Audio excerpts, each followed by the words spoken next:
Hi guys, Shurit-Master here. Welcome to the second locals feature match, the third game, DDD versus Tri-Spright. And yeah, sorry guys for the misplace. And yeah, I'm not very familiar with DDD. That's why I got another colleague who can help me with this. Thank you. Hi guys, so I'm going to be talking a bit about the technical play involved with playing this deck. Let's see how we open up this game. Okay, first of all we have Small World, which can bridge from any hand trap to any DD starter by using Phantasme, which is quite nice. Swell Slam is already a really good starter because it doesn't use our normal summon. And we also have Gate, which gives us access to a lot of different things, mostly Copernicus and Griffin for most of the lines, and it appears that we have Griffin already, so we're going to go for Copernicus instead. And yes, there's the Griffin, so we are going to fusion summon our Jingus, which then allows us to special summon Copernicus from hand by using the effect of Swirl Slime.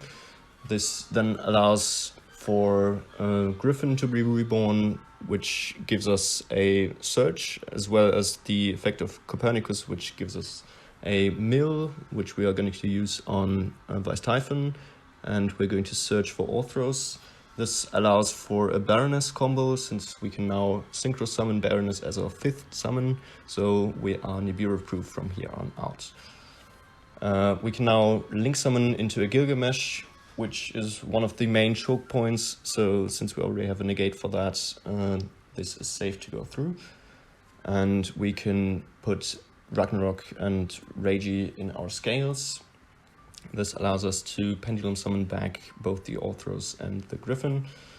Griffin can then discard a DD or Dark Contract to draw 1 card, and we can go for rank 4 play, in this case Caesar into Tail.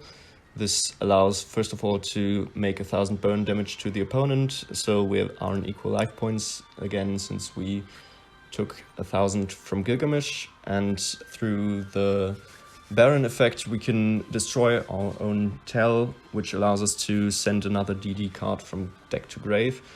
This gives us access to another fusion, so now we first of all have the Vice Typhon, which allows us to go into a 7 or higher fusion, in this case High King Genghis, and with Ragnarok and Scale we can revive Caesar, and with the High King Genghis we can revive the Small King Genghis, which is later going to be used to overlay into High King Caesar.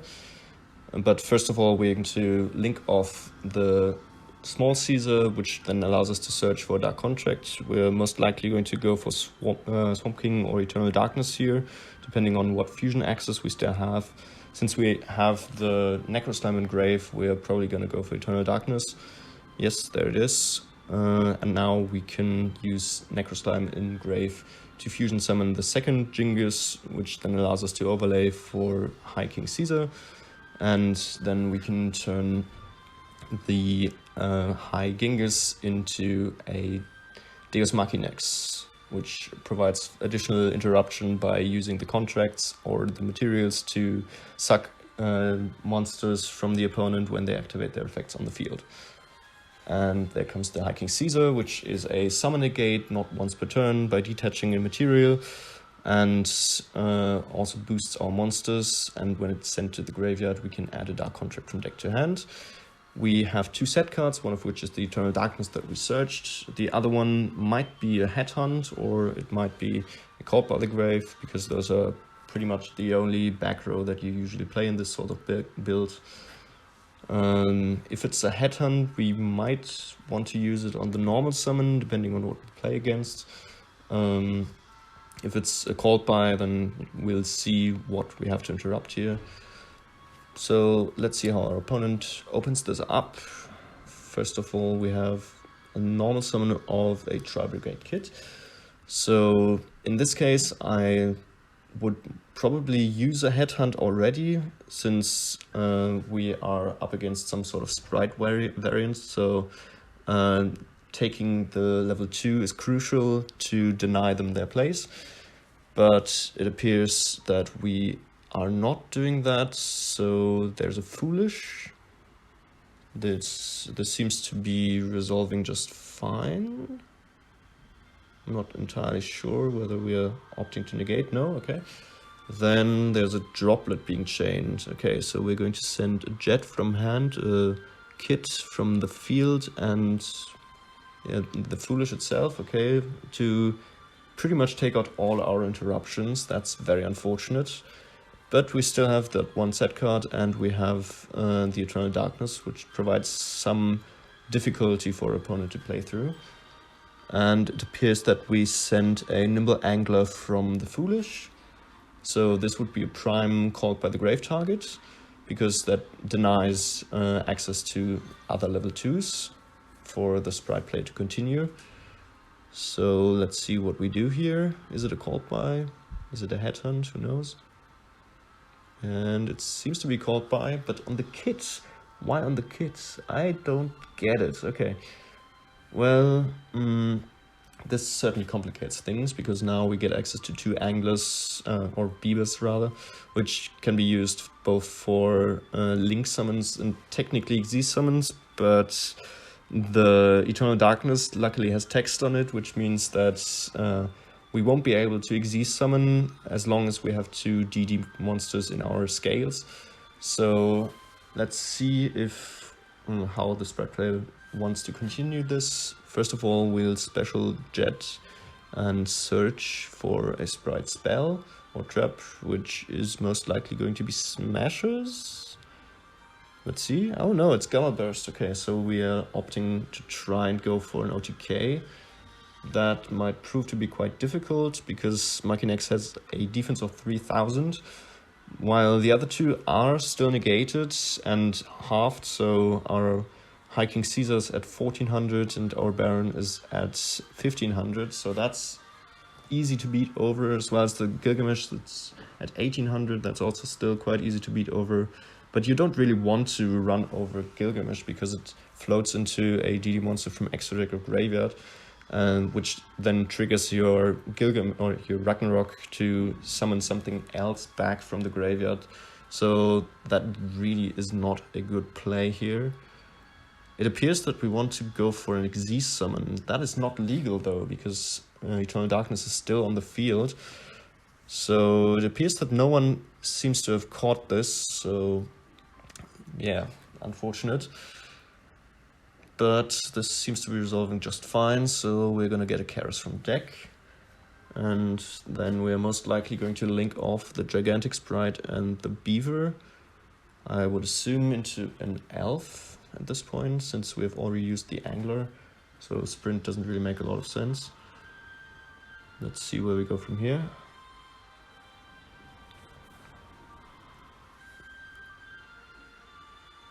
Is that another Xyz summon? No.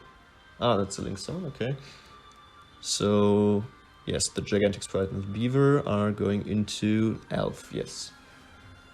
Now with the Elf we can get back a few different things, mostly the Jet to get follow-up, I guess. But the DD player has still has access to a lot of follow-up, since we have Gate, which allows for a search. We still have an established pendulum scale from 0 to 5. We also have a way to search a contract if our Caesar dies, and the Gilgamesh, of course, can float if it's killed by battle or card effect. So we will see how this turns out. Let's see what happens here. Ah, that's Karas effect being used, probably to summon double Dragon Lords, I would imagine. This would definitely deal with the Gilgamesh to bounce it back to hand, so it cannot get out anything else. That is a double Dragon Lords, yes, okay. Now, how are we going to go about outing this board? Probably the most useful thing would be to run over everything but the Machinex through the help of Gamma Burst. And actually don't run over the Gilgamesh, just bounce it with double Dragon Lords. And let's see what we do from here. Nothing seems to be happening thus far. Maybe some confusion about what the actual cards do. Okay, we seem to be headed into battle phase without dealing with the Gilgamesh first, okay. Double Dragon Lord declares an attack on Caesar, and the Gamma Burst is being used to boost the attack even further. So this will deal a decent amount of damage and also give the DD player an option to search for contract. Most likely they're going to search for, assuming of course this all resolves, which appears to be the case. Yes, so most likely they will search for Swamp King for follow-up, or maybe a patent license, though Swamp King would definitely be the better option here. Let's see what they decide. I mean, you could also search a second gate, but that's just not optimal. Okay, that's a patent license, that's fine, but I think Swamp King would have been more useful. We're also running over the Baron, obviously. And we are still running over the Gilgamesh. Okay, that is definitely not the right play, because now we can special summon from our extra deck as well as our graveyard. And through the Ragnarok and Scale, we can summon even another one. So this will provide us with a lot of options. There's a Jingus being summoned, which can then trigger off of the revive of the Ragnarok as well. So Ragnarok probably brings back Caesar, maybe, I would imagine, to have access to Swamp King next turn. Okay, Gilgamesh. I don't see the point in that, but okay. Then we also get a Griffin, which allows us to search for a DD card. That's most likely going to be a tune of some sort. Yeah, Orthros. We haven't gone into Secret yet, so that's a pretty good option. And from there, it's quite difficult for the Sprite player to get back into this game, because they only have a very limited amount of resources, while we are just so much ahead in terms of follow-up plays. Since Gate still provides us with a search, Ragnarok provides us with a revive on our turn, Rage allows us to summon level 5 or higher DD monsters without tributing, etc. So there's just not a whole lot that we can do to dismantle this board now. Let's see what the Sprite player chooses to do here. They are checking the graveyard, it seems. What's happening?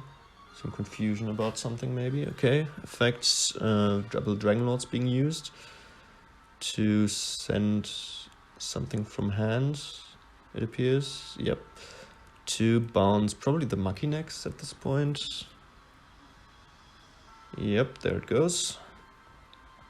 But that's just not a whole lot that they can do here, and at this point we can just go for a lot of different plays on our next turn. We can search, we can normal the Orthros to go for a Siegfried, which can deal with a Revolt if it's accessing the field somehow. Let's see.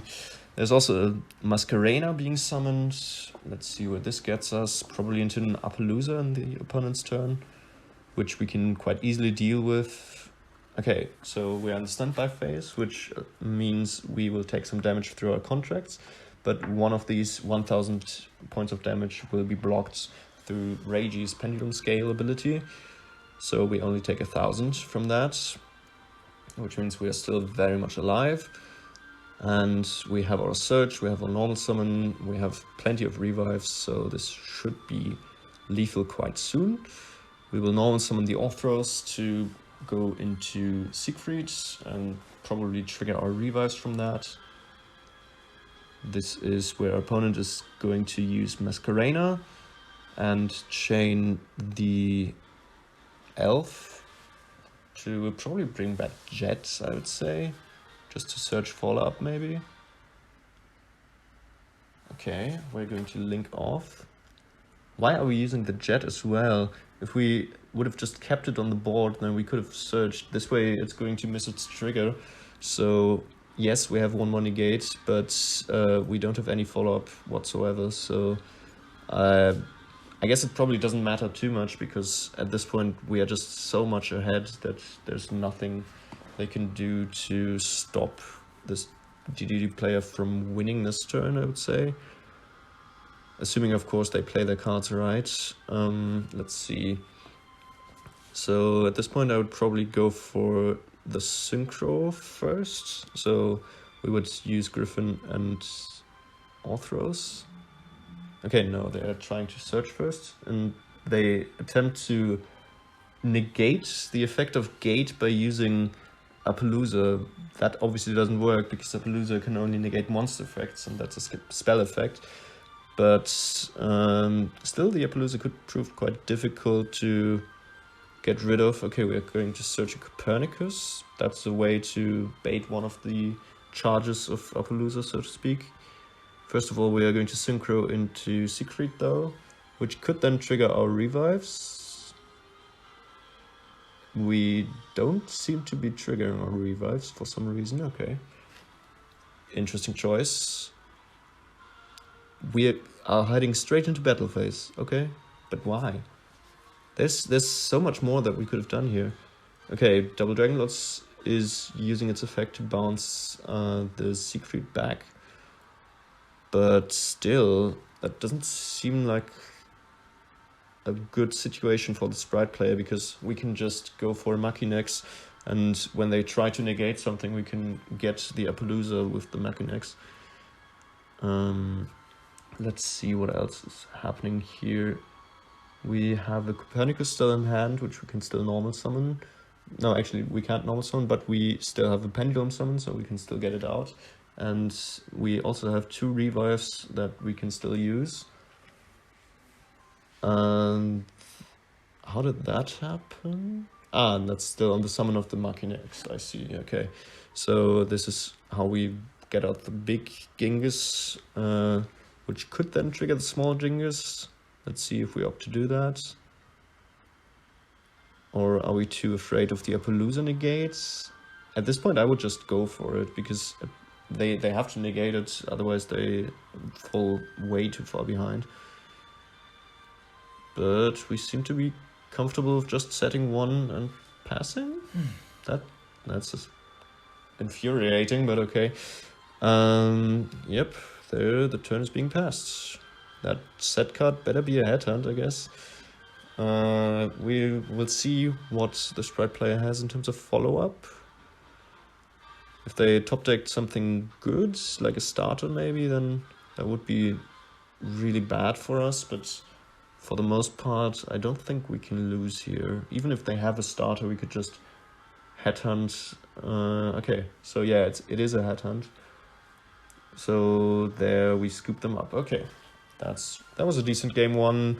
There were a few misplays and things that didn't go quite according to the rules, I guess. But we'll see how this turns out in the next game. So, what's your recommendations? What can you cite in DDD? What's your favorite? Or what's the best optimal? So, difficult to say. It obviously depends on the build and the matchup. In this case, this build seems to be running a lot of hand traps, which aren't that impactful against Sprite, I would say. So I would probably, if you are playing board breakers in the side deck, I would probably put board breakers in instead of the hand traps. You're definitely expecting to go second here, so the game plan is most likely to OTK after we've gone through their board, which means any board breaker that doesn't use our battle phase is really good. So stuff like Droplet is very strong. I guess Triple Tactics Talent would also be pretty good. Raigeki Darkhold, these sorts of things, although they would just probably bait out a Toad negate. Well, we'll see what this player opts to do. I think they didn't side a whole lot, so it might be that there's still a lot of hand traps in the main deck left over. Not sure if that's ideal. Of course, it does provide some utility with small worlds, since you can still use them to access your pieces. but still I think board breakers would be more useful here. So the Sprite Tri-Brigade player is obviously going first, and starting off with starter, that's really strong. There's a blue, so they're gonna lose 1100 here and search for another Sprite card. This might be jet, it might be, oh, there's red, okay, so they want negates. That makes sense, because this board can, or this deck rather, can play through a lot of negates, technically, so it makes sense to have as many as possible. There is the red, and okay, we've opened jet, so that's why we didn't search it. And we're gonna get smashers, okay? We could have gone for double cross. That might have been more useful if we went for toad line. Well, we'll see where this goes. Smashers is fine to use on stuff like our pendulum scales or our dark contracts, if it comes down to it. But first of all, we're gonna go into sprint play, so angler into 2 beavers. There they come. And then we're most likely gonna go into gigantic. No, we're first going into IP, okay. And this is the gigantic then. Now, if we went for a toad line, we can go into gigantic to get out swap frog, which would then get a swap frog engrave, which we could revive with an elf. Not sure if that's the best line, because that would get rid of our red, unless we have any other extenders in the hand. But we'll see what they decide to do. Okay, so sprint being activated, no, gigantic rather, for a carrot. Okay, so we value a spell trap negate over an omni negate. Interesting choice. And this is Karas being added to hand. Yes, okay. And then we'll link off the red to get into an elf, probably, yes. Elf effects to special summon. Which one back? Ah, no one at all, okay, because it's being belled. So, of course, there are still some hand traps left over, which I'm not sure if that's the best choice here, but it seems to be putting in some work here. So I guess we can't blame that. But then again, we can just get the red back on our opponent's turn, so I'm not sure it did a whole lot. There's Karos being summoned, and then its effect being used for 2, so we're most likely going to go for Bearbrum to give us access to Revolt. And there it is. And linking it off for a Ferajit, and then we'll search for Revolt. So this is quite a lot of interruptions for us to chew through, but I think we can probably manage, depending on how good our hand is and if we have any board breakers. Remember to put a card back to the bottom of your deck, guys, when you add, when they add the Revolt. Okay, so we have 2 set. We know both of those. One of them is Smashers, the other one is Revolt. And we have a spell negate, or spell trap negate rather, with Carrots. Revive with Elf and IP Masquerena to probably go into Appaloosa, I would say. So let's see how we can get through this. I've seen a gate in the hand, that's already pretty good. Now the question, of course, is whether or not you should negate that gate with your Carrots, or maybe use Smashers on it. It's quite difficult to say, depending on what else the hand contains. It might be a good hit, it probably is a good hit, because you're not going to activate a whole lot of other spell cards this turn, unless you want to go for any sort of Swamp King lines, maybe. So maybe this would have been a good hit to negate. So we see Swirlslam being activated. I think this was probably not the best. I think at this point the IP should have been activated one chain earlier to go into the Appaloosa first, to allow for the Swirl lines to be negated, since it's a very strong combo enabler. But for now, it appears that we will chain IP as chaining 2 and Elf as chaining 3 to revive red. There's Appaloosa for 2. So now our Swirl Slime will resolve just fine. And we have a level 5 or higher DD monster, which means we can go into Hiking Genghis. This can trade for one of the spell traps, because it has a spell trap negate in our turn only. But that would probably then be traded for either the red or the Appaloosa. Let's see. We're reading Carrot just to make sure that they can also negate effects, presumably. Now the question is, do we want to bait out the Carrot by using Gate now? Or do we want to try and go for the Swirl Slime maybe? Okay, and open game state or on resolution maybe, I guess. They want to use Smashers to... Let's see, what do they want to get rid of? Pay the cost, guys, don't forget. Of course. And do they get rid of the gate, or what are they trying to do? Okay, so I see. The Genghis tried to negate, and then Appaloosa negated that effect, and there goes the gate. Okay. Now, this is not great. We still have a Swamp King that we can use. Ah, there's a Tactics. That's also quite nice. I would probably get rid of the Appaloosa or the red. It's difficult to say. But it appears that we will just negate with Carrot anyways. And there's a Swamp King, so this can now go through uninterrupted because we have baited all this by trap negates. What's happening here? Ah, that's the revolt, right? Okay, so that's unfortunate because now we can just banish the Swamp King, and there goes our Playmaker, presumably. And this is also the last card in our hand, so yeah, this doesn't look really good. I think we might not be able to get through this. Like, yeah, we can beat over the Appaloosa. Actually, we can probably go for Machinex to beat over Appaloosa and then go for Zeus. That's probably the best line here. Let's see. I mean, okay, since we beat over the Appaloosa with just a fusion monster, there's no way we can access Zeus here, so I guess they didn't see that line.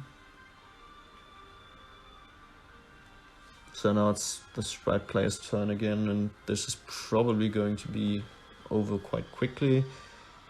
There's Kit. I'm assuming Gamma Burst is going to come down soon to just absolutely annihilate us. So let's see how we are gonna get to that. First of all, Kit's effect being activated, probably to get another rank 2 material. And we're going for maybe double Dragon Lords, I guess? Yeah, double Dragon Lords, okay. This allows us to get rid of the Genghis. Right, because the Shurit can banish. And then this is going to be over very soon. Gigantic into special blue, probably. At this point, guys, you should scoop immediately. This is OTK.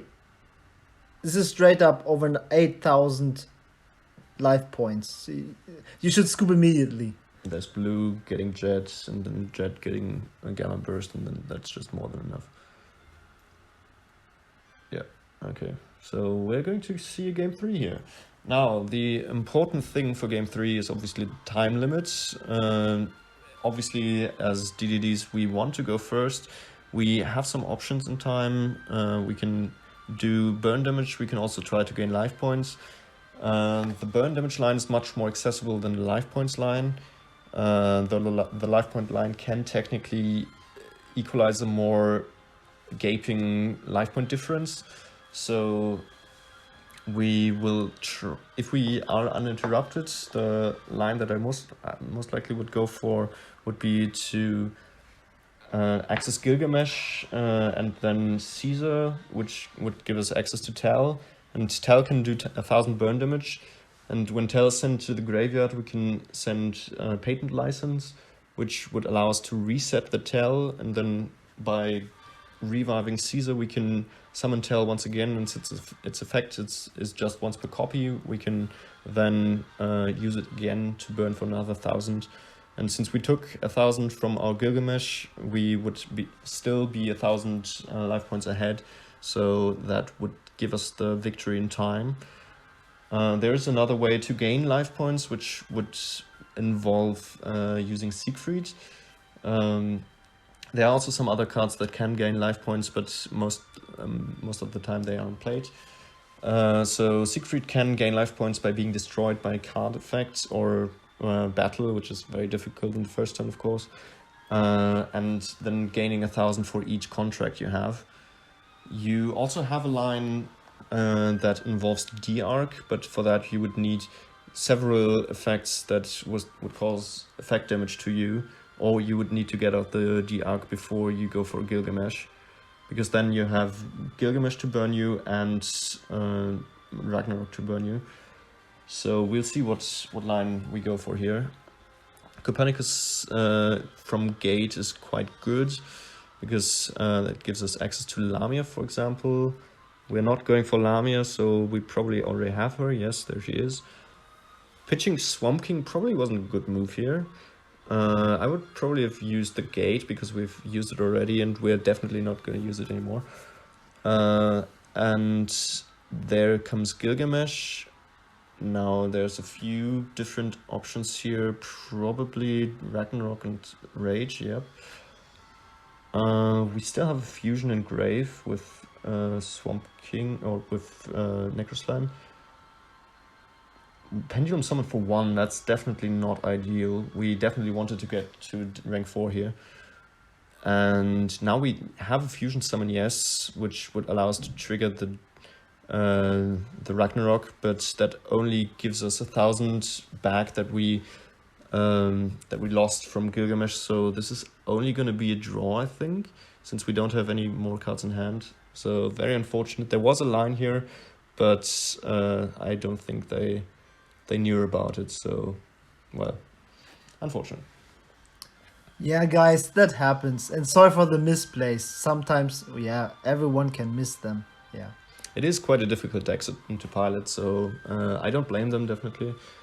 But yeah, very unfortunate. If you want more DD content, guys, comment down below.